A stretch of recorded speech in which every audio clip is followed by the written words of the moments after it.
Within infrastructure, we produce infrastructure that's got to serve society for hundreds and possibly thousands of years. So it's important to put the capital carbon into context.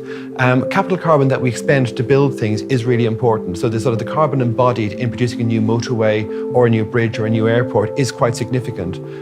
However, it's very small compared to the carbon that we expend in using it over decades to come. And you've got the concept almost of having a good road, a virtuous road, and a bad road, so an evil road. Both of them have the same capital carbon. And the capital carbon does matter in both cases. I would argue, though, in the case of a bad road, the long-term effects of actually producing that bad road are much worse than the capital carbon that's gone into it.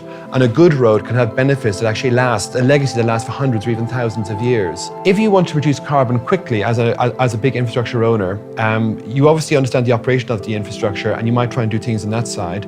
But if you've got a capital budget and you're trying to make a whole lot of changes very quickly on your capital program, you need to just work out where the big ticket items are, like concrete or steel, which is where actually a lot of the carbon tends to be. What makes a really big effect is the big things we do at an infrastructure level. I think that's only becoming well understood now over the last few years, that infrastructure affects totally how societies will change.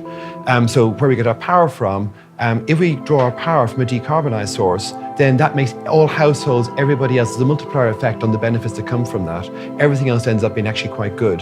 Likewise on transport, if we actually all use cars, if we've got a society that encourages car use, that will get better gradually with time, but we can do that much more quickly by bringing in public transport. And the same happens for all of our big infrastructure systems, but power and transport are actually the key to decarbonising the whole country, not the individual choices people make in their own houses.